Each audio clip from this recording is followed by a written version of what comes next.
Vamos ler a palavra de Deus para nós fazermos a nossa meditação. Se você tem uma Bíblia, abra no Evangelho, de São Lucas, no capítulo 11, do versículo 14. Eu quero que vocês leiam comigo esse verso. Ele é meio pesado assim, mas foi um fato, um acontecido.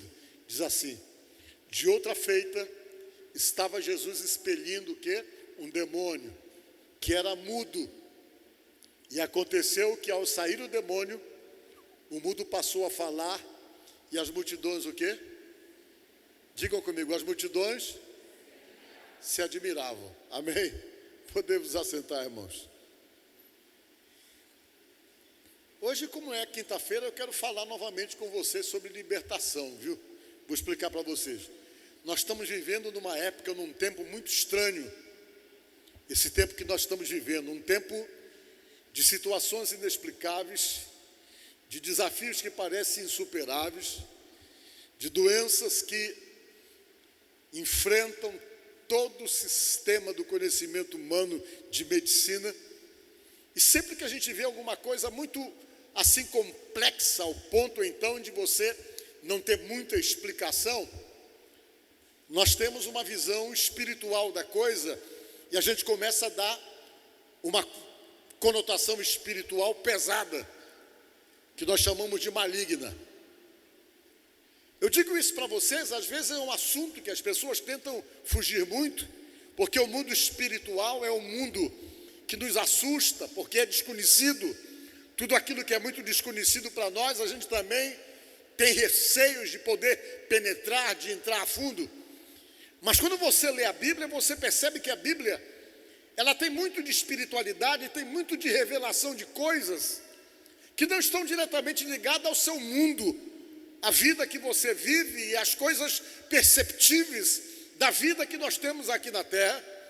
Porque geralmente algumas revelações, elas trazem informações espirituais, alguma coisa que é totalmente longe do nosso entendimento, da nossa compreensão, porque muitas vezes o nosso entendimento com respeito ao mundo espiritual, ele é muito escasso, ele é muito pequeno, porque nós não entramos lá, nós vivemos aqui nessa dimensão e nesse mundo físico. E Jesus, por diversas vezes, entrou no mundo espiritual. E quando ele entrava no mundo espiritual, que ele fazia coisas, ou desfazia coisas, que eram feitas e que eram construídas no mundo espiritual, ele impactava todo mundo que estava percebendo ou que via a coisa acontecer. As pessoas se impactavam por quê? Porque saía do normal, saía da normalidade das coisas. E aquilo gerava impacto, gerava discussão, as pessoas começavam a perguntar entre si, como isso aconteceu, por que isso? E havia muitas perguntas que as pessoas faziam, exatamente por não conhecerem toda aquela manifestação que havia e que entrava no mundo que não era o mundo que as pessoas conheciam. Foi isso que aconteceu nessa passagem da Bíblia. Jesus estava em um determinado lugar e de repente apareceu um mudo lá. Quando você olha para um mudo, a primeira coisa que você pensa, que é que a ciência diz para nós, que o sujeito é mudo porque ele é surdo. Como ele não tem a capacidade de ouvir, ele não vai ter condições de poder trabalhar as palavras. Porque falar é um privilégio dos seres humanos. Mas o que é a nossa fala? A nossa fala é resultado de um som que a laringe cria com as nossas cordas vocais, e nós identificamos os sons exatamente com o quê? Com as coisas. Eu olho para essa mesa, ou esse púlpito, e digo, isso aqui é um púlpito. Eu associo o púlpito com o som da minha laringe, com o som que sai exatamente das minhas cordas vocais, que nós identificamos, no caso, no português, é púlpito. Esse é o som, púlpito. Quando a gente para pensar no som, é estranho, púlpito. A gente entende que essa palavra significa isso aqui. Você pega alguém e resolve colocar o nome da pessoa, o nome dele é Paulo. Aí você faz as conexões e o som que vai sair, que é Paulo, significa o nome que eu dei para uma determinada pessoa. E dependendo do linguajar de cada um, ou do idioma de cada um tem a sua forma de poder identificar o som com algo.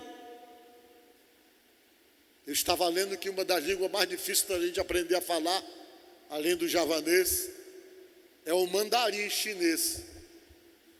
Porque o mandarim, eu estava lendo, é uma língua que você identifica não só pelo som, mas você identifica pela emoção, como você diz ou como você transmite os sons. Aí fica complicado para você aprender essa língua. Por exemplo, se você fizer do mandarim chinês, um exemplo, uma palavra assim, han, é uma coisa. Se você fizer han, é outra coisa. Se você fizer han, já é outra coisa. É o mesmo som, mas a forma como você transmite o som dessas palavras é que identifica o que você quer dizer. Você imagina aprender uma língua dessa. E isso é o falar. Capacidade que Deus deu aos seres humanos. Nós falamos e não paramos de falar. E uma pessoa então que nasce surdo, ele não tem contato com os sons, com as palavras, ele nunca vai aprender a falar. A maneira que você encontra de poder identificar as coisas para ele é usando os sinais de Libras.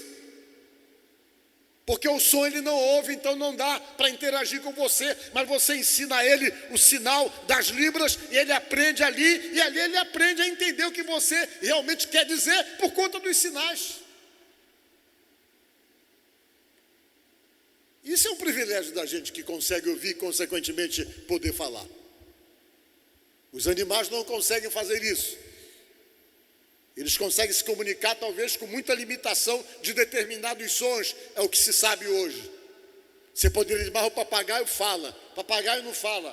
Papagaio arremeda os sons. Mas ele não fala. Não tem o cérebro para poder desenvolver um diálogo. Assim é o ser humano. E nesse caso aqui, o que nos chama a atenção, que Jesus percebeu que o caso desse homem não era um problema auditivo, não era um problema físico, não era um problema nas cordas vocais, mas era uma limitação, pelo que diz a palavra de Deus, operada por demônios. Aí ninguém entendia isso. Porque nessa época, como hoje, as pessoas entendiam o quê? Existe um problema físico. Talvez ele não consiga ouvir, por isso que ele não está falando. Mas Jesus olhou para ele, e Jesus, ao olhar para ele, Jesus percebeu o quê? Que o problema dele não era um problema físico. Apesar de tudo aquilo, está agindo no corpo dele, na vida dele, gerando uma limitação pela qual ele era impedido de falar. Jesus percebeu o quê? Que aquilo não era físico, que existia um problema, mas aquele problema não era fruto de uma deficiência física ou alguma coisa que pudesse impedi-lo de falar, mas dentro da visão espiritual de Jesus, ao olhar para aquele homem, Jesus percebeu o quê? Que aquilo era um problema espiritual. E se era um problema espiritual, Jesus deveria combater o problema espiritualmente, porque se ele combatesse o problema espiritualmente, ele repreendia o que causava aquele problema no mundo espiritual e o problema ficava resolvido. E foi o que Jesus fez. Jesus, quando viu o sujeito, Jesus, em vez de chegar lá e dizer, eu curo as suas cordas vocais, ou eu curo você de surdez, Jesus não disse isso. Jesus não deu uma cura para esse homem, deu uma libertação. Porque as palavras de Jesus, que diz aqui nesse texto, que ele chegou e disse, demônio, sai dele.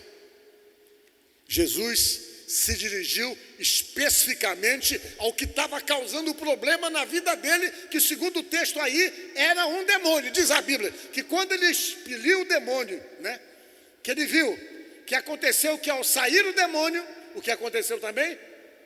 O mudo passou a falar. Diga glória a Deus. O mudo só falou quando o demônio saiu, o que prova que não era um problema físico, mas era um problema espiritual. Vamos ver Jesus curando alguém sem expulsar demônio. O texto do Éfata. Só para vocês entenderem o que eu quero falar. Com uma coisa é uma coisa, outra coisa é outra coisa. Jesus, o verso seguinte: depois, erguendo os olhos ao céu, eu acho que é o de cima, mas o 33 e o 32, não sei. Olha só. Então, lhe trouxeram um surdo e gago e lhe suplicaram que pusesse as mãos sobre ele. Verso seguinte: Jesus, tirando da multidão a parte. Alguém chegou e disse: Jesus, esse camarada daquele é surdo, e por ser surdo é gago, não consegue falar. Coloca a mão sobre ele para ver se ele fica curado. Jesus disse: espera aí, me traz ele aqui, vamos levar para fora do pessoal, para não chamar a atenção o que eu vou fazer com ele, com a cura dele, porque Jesus, ele não curava ninguém para fazer marketing pessoal, gente. Jesus não curava pessoas para dizer: olha, eu tenho o poder de curar, venham me seguir, vem todo mundo atrás de mim. Não, esse não era o objetivo. Quando ele curava as pessoas, ele curava para livrar as pessoas dos seus sofrimentos. Não era para poder ganhar projeção, para ficar famoso. Ele nem gostava disso. Ele pegou, quando alguém trouxe esse sujeito até ele, disse: espera aí, deixa eu tirar ele do meio da multidão. Jesus levou ele para um lado à parte. Jesus, tirando da multidão à parte, pôs-lhe os dedos nos ouvidos e lhe tocou a língua com saliva. Jesus pegou e tocou na língua dele a saliva e colocou os dedos nos ouvidos dele. Depois, erguendo os olhos ao céu, suspirou e deu um grito no ouvido do camarada com essa palavra que diz: Éfata. Jesus falou essa palavra em aramaico: Éfata. Essa palavra que significa abre-te. E quando ele disse Éfata, que quer dizer abre-te, vamos ver o verso seguinte: abriram-se os ouvidos e logo lhe soltou o empecilho da língua e falava desembaraçadamente. Diga glória a Deus. Vocês viram? Jesus não expulsou o demônio. Nesse aqui ele operou uma cura, porque ele percebeu que o problema não era uma ação demoníaca agindo na vida do homem, que o problema que havia na vida desse era limitação física mesmo, que ele precisava de uma cura. E diz o texto seguinte que Jesus disse: pois é, agora vai, não conta nada para ninguém não, diz a Bíblia. Mas o camarada espalhou para todo mundo. Quem não conhecia ele: rapaz, tu está falando como? Ele falava: foi Jesus. Aí todo mundo ia atrás de Jesus. Mas voltando para aquela passagem lá, que Jesus expulsou o demônio, o que tem a ver isso com o que eu quero falar para vocês? Existem muitas coisas na vida da gente que tem conotação espiritual. Nesse caso aí, era um demônio que resolveu limitar a vida do rapaz, tirando dele a possibilidade de poder falar. Causou a surdez dele, ele não conseguia ouvir. Simplesmente isso, consequentemente não conseguia falar. Há tempo aquele espírito maligno estava limitando a vida do rapaz. Por quê? Porque demônio é assim, demônio tem a natureza para atingir o ser humano e nos limitar. Você diz por quê? Que eles não conseguem atingir Deus. Deus é inatingível, soberano, e a forma que eles encontram de atacar Deus é uma forma indireta. Ele ataca aquilo que Deus mais ama, que são os seres humanos. E você diz: e por que Deus deixa? Porque Deus tem critérios. Ele espera que você sinta a necessidade dele para poder procurá-lo. Porque Deus, Jesus, são muito respeitosos, respeitam muito a sua vontade. Deus não é invasivo, ele não atropela a sua vontade, ele não entra na sua vida sem você querer, ele não toma a sua vida de assalto para dizer: vou fazer parte da tua vida porque eu sou Deus e realmente tenho o direito de fazer isso, mesmo ele tendo criado você, mesmo você sendo obra das mãos dele. Ele decidiu dar para nós o direito de sermos livres, de termos as nossas próprias escolhas e tomarmos as nossas próprias decisões. Ele não nos fez marionetes, Ele não nos fez controlados. Nós não somos obrigados a nada. Nós servimos quem nós queremos servir, nós cremos em quem queremos crer, nós simplesmente obedecemos a quem queremos obedecer. As nossas decisões, quando são erradas, elas trazem consequências, mas elas não são o castigo de Deus, como muita gente diz. Às vezes nós somos vítimas da nossa própria escolha errada, que às vezes geram consequências para nós, e Deus muitas vezes vem e ainda conserta as coisas quando nós pedimos. Ele não entra na sua vida se você não quiser. O critério de Deus é esse. Ele só entra na sua vida se você decidir isso.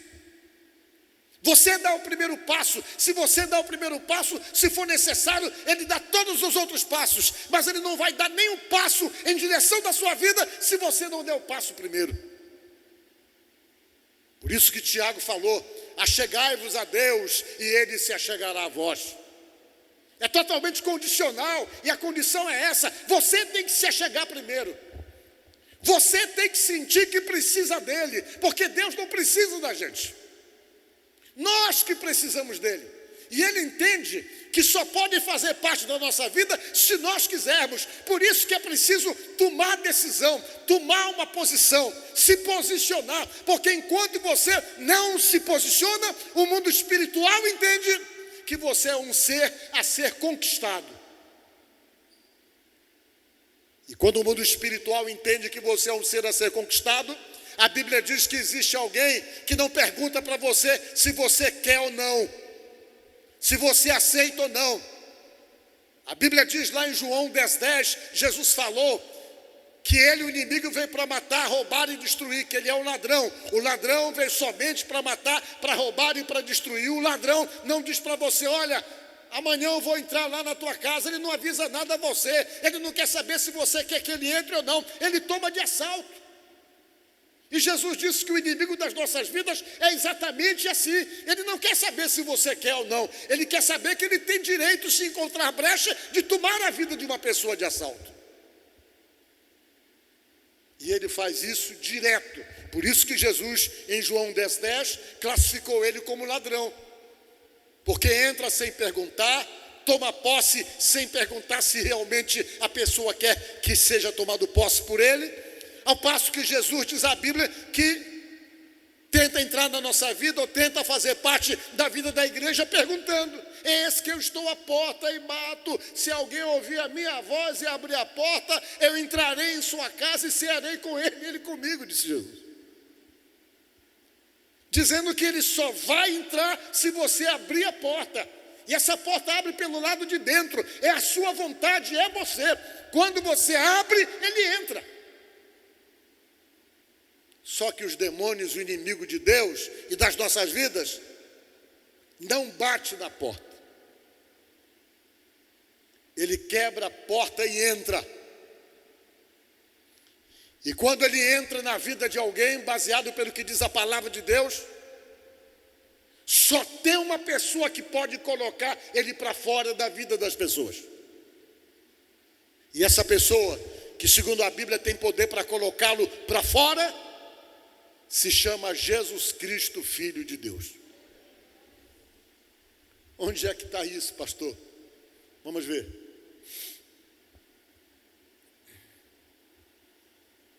Capítulo 24 do capítulo, ou seja, versículo 24 do capítulo 11. Vai até o versículo 26. Se você abrir na sua Bíblia, está escrito assim: a estratégia de Satanás. É isso que está escrito bem antes desse texto. A estratégia de Satanás. O que é estratégia? Estratégia é a arte de, olha só, de traçar um plano, ou de traçar uma guerra. E a Bíblia está dizendo que é a estratégia dele, ele tem uma arte. Como é isso? Jesus falou. Jesus entrou no mundo espiritual mais uma vez, e explicou para as pessoas o que eles não sabiam. E baseado nessa explicação que Jesus deu, a pior coisa que existe na vida de um ser humano para deixá-lo mais vulnerável ainda, é quando ele está comprometido, aliançado com Deus, que ele resolve descomprometer e quebrar a aliança.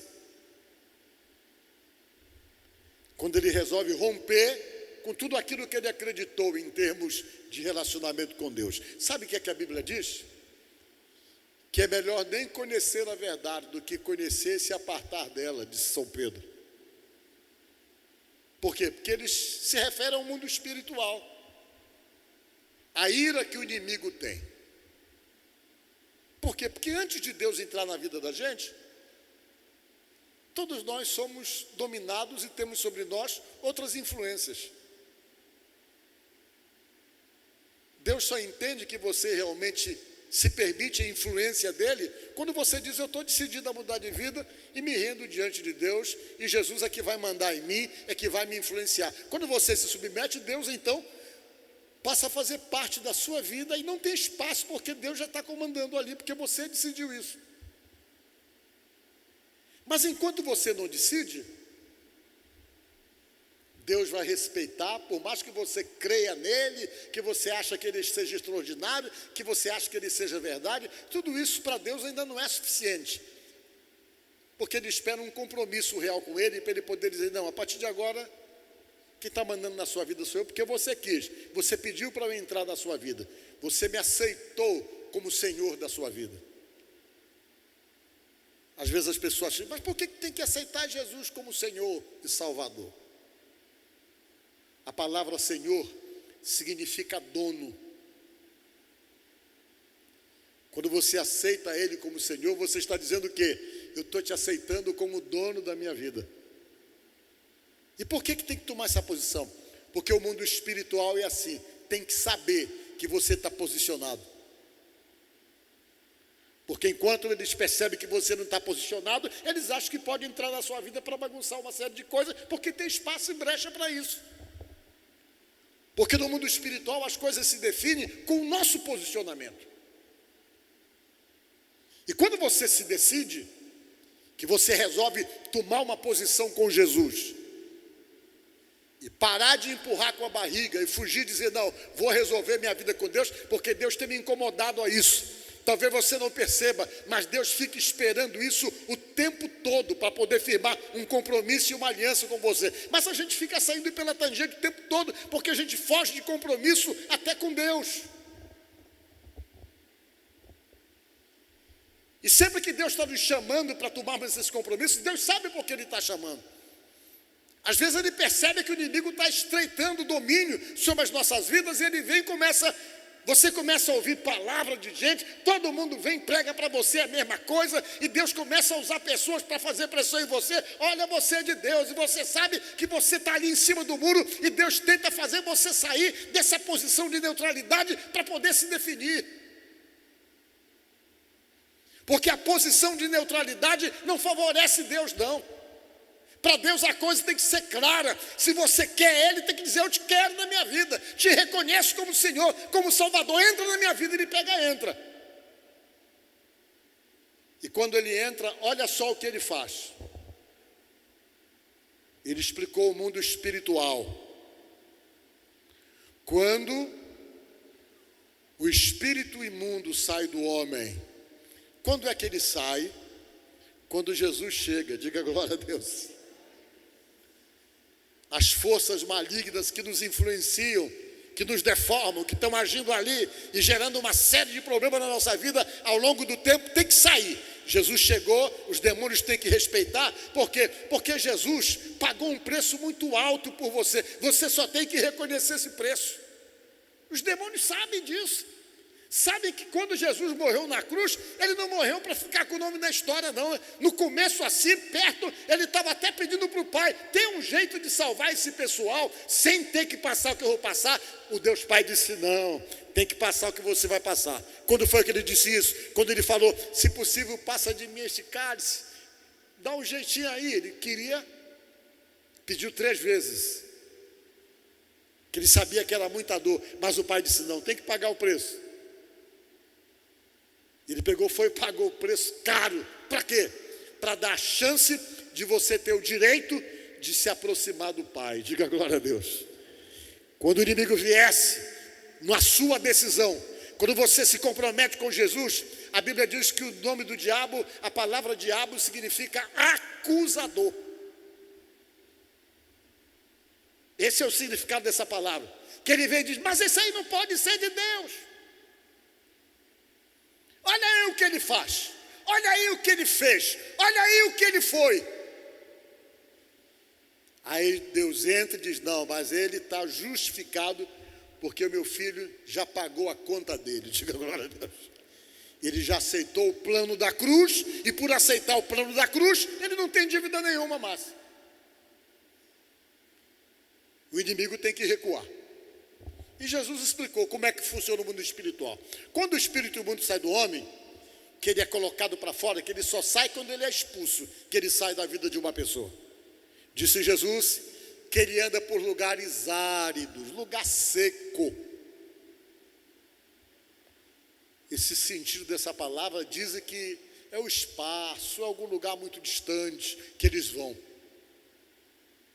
E quando eles vão para esses lugares, eles ficam procurando repouso. E não achando um lugar para ficar, sabe o que é que eles dizem? Vamos voltar para aquele lugar de onde nós saímos. Aquele lugar que a gente estava lá, na vida daquela pessoa, e Jesus chegou, colocou a gente para fora, porque a pessoa pediu, mas vamos lá voltar novamente. Mas a gente não vai sozinho mais. Vamos arranjar força para nós irmos mais forte, para entrar na vida daquela pessoa e não sair mais. Aí sabe o que foi que Jesus disse que ele faz? E tendo voltado, volta outro verso ainda. E sai do homem para o lugar lá, procurando, achando, diz: voltarei para a minha casa de onde saí. Toda vez que você vê essa palavra casa na Bíblia, se refere a você. Igual igreja. Igreja não é isso aqui não, gente. Isso aqui é uma casa de oração. Nem o templo é isso aqui, o nome que a gente dá errado. Deus, Ele não habita nessas obras feitas pela mão do homem. Ele habita em você. A Bíblia diz que o Espírito Santo é mandado para você ter o Espírito Santo que habita em você, porque você é chamado do quê?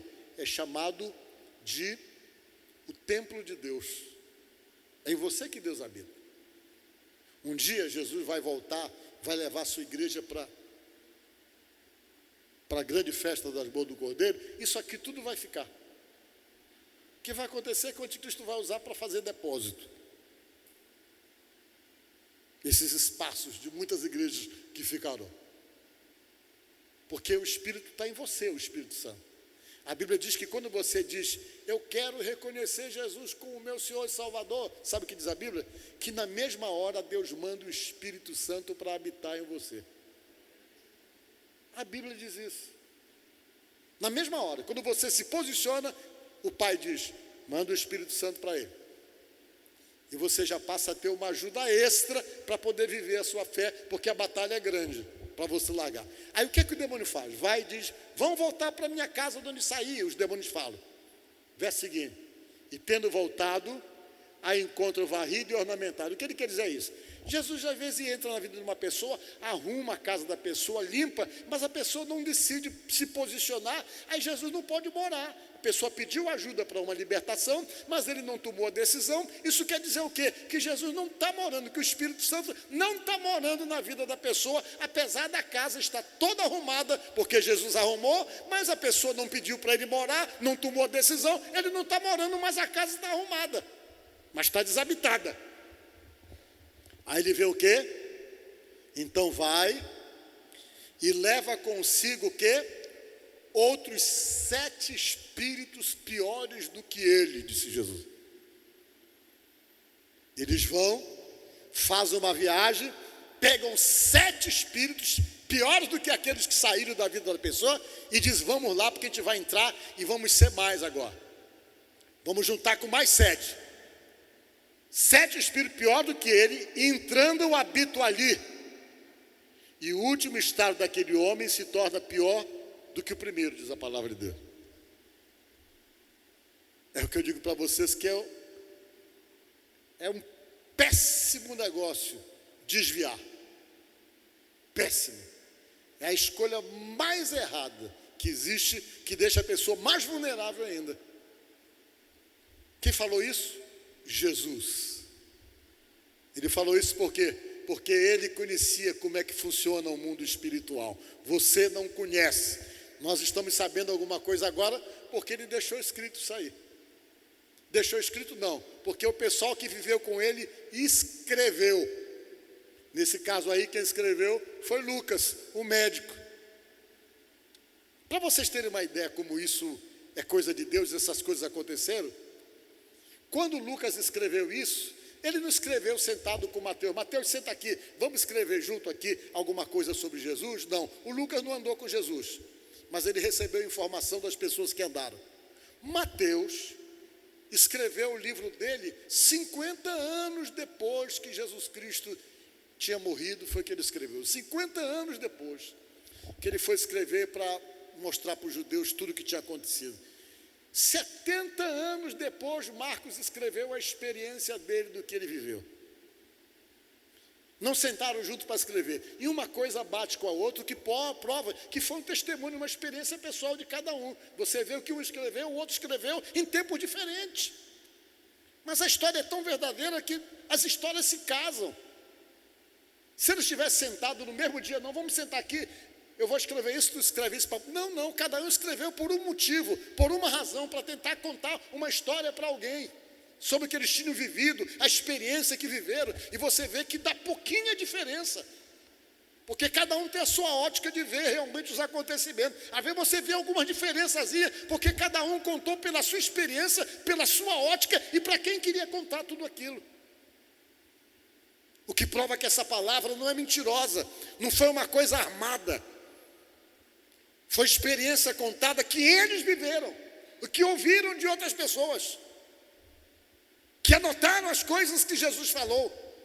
E dentre as coisas que Jesus falou, está aí a revelação de como funciona o mundo espiritual. E baseado nisso que eu estou pregando para vocês, o que é que nós podemos entender, irmãos? Que se existe problema que é causado por demônio, como era o caso da mulher daquele homem, existe demônio também que causa problema na vida pessoal, existe demônio que causa problema no casamento, existe demônio que causa problema na vida financeira, existe demônio que causa problema nos negócios, enfim, existem muitas situações que se criam, que não são normais, apesar de parecer normais, somente uma visão de Deus para poder perceber o que é espiritual e o que tem uma certa normalidade. Tem pessoas que vivem uma vida que eles percebem, não sei, comigo é assim, tudo tem que dar errado, isso aqui nunca dá certo para mim. É uma sequência. Todas as tentativas para viver alguma situação, existe uma ação maligna trabalhando ali, que ele consegue sucesso em outras coisas, mas naquela área ali, sempre tem que se repetir os mesmos fracassos, as mesmas frustrações, as mesmas dificuldades. Essa sequência já é um sinalizador de que tem algum problema espiritual no meio. Às vezes, esse problema espiritual, você percebe na sequência, como acontece na própria família da pessoa. No tempo do meu bisavô, um lá na minha família se suicidou. No tempo do meu avô também teve outro que fez a mesma coisa. Agora tem um fulano que fez de novo. Você vai ver, sempre tem uma sequência anteriores, que às vezes estão ligadas até a tragédias. Sequência de tragédias. Procurem ler a história, o que é que fala das sequências de tragédias da família Kennedy. Desde a Primeira Guerra Mundial tem histórico de tragédias. O último que foi vítima de tragédia foi o John, que morreu dentro do seu próprio avião numa viagem de Miami, parece que para Nova York, não sei. E você vai ver a sequência da família toda tem uma tragédia. Às vezes você vai olhar para você, poxa, eu sou um bêbado porque o meu avô era bêbado, porque o meu avô conta que o meu bisavô também foi, porque fulano foi, e você vem, parece que traz uma herança de alguma coisa ruim, de demônios que não morrem. Na medida que eles encontram alguém que dá brecha, que não está com a vida ocupada, eles vão lá e continuam a sequência das coisas. A única coisa que breca eles, que freia eles, é quando você chega e diz: Jesus entrou na minha vida, entrou na minha casa, acaba a sequência de destruição que eles causam. Amém? Vocês estão entendendo? Quem está entendendo, diga amém. Ah, tá bom. Então é isso, Jesus falou aí, está aí na Bíblia. Tem coisa que não é normal na sua vida, tem coisa que não é acaso, tem coisa que você não pode olhar com o ar de normalidade, não. Tem coisa que é espiritual mesmo, e se é espiritual, tem que repreender no nome de Jesus. Você tem que se conscientizar e começar a dizer: aqui não, na minha vida não, na minha casa não, nos meus negócios não, em nome de Jesus, no meu filho não, em nome de Jesus. E você começa a ser, segundo a Bíblia, um instrumento de resistência. E você só consegue perceber e resistir quando você conhece a palavra, que você começa a ter a sua visão espiritual aguçada para as coisas, e você começa a bater de frente, a combater, dizer: não, essas coisas não se repetem comigo, não vão se repetir na minha casa, não vão se repetir com a minha família, em nome de Jesus. E você começa a repreender, e sabe o que é que diz a Bíblia? E resistir ao diabo e ele fugirá de vós. Onde é que está escrito isso aí? É Tiago. Vocês estão entendendo, irmãos? Você só consegue resistir quando você passa a ter consciência das coisas. Se você não sabe nem o que é. Você, é normal isso aí, eu não sei porque comigo tem que acontecer isso. É comigo, é assim mesmo. Eu não tenho sorte, para mim tudo dá errado. E você vai olhando com normalidade, não resiste, e as coisas vão continuar acontecendo. Mas quando os teus olhos espirituais se abrem, que você começa a manter a postura de resistência, ele foge. Por quê? Porque ele sabe que você sabe o que é e sabe como combater. E a forma de combater essas situações espirituais é com oração, repreendendo no nome de Jesus. Está aí. Sujeitai-vos, portanto, a Deus. O que é se sujeitar a Deus? É me submeter a Ele. Deus, minha vida está na tua mão. Me assujeito ao Senhor, dirige a minha vida. Sujeitai-vos, portanto, a Deus. Mas, o quê? Resistir ao diabo e ele fugirá de vós. Aí ele foge. E você ganha a sua batalha. Diga glória a Deus. Então, se você tem alguma batalha estranha, combata isso. Repreenda em nome de Jesus. Porque o nome de Jesus Cristo é poderoso para nos dar vitória. Porque diz a palavra de Deus: se o Filho vos libertar, verdadeiramente sereis livres. João 8,32: e conhecereis a verdade, e a verdade vos libertará.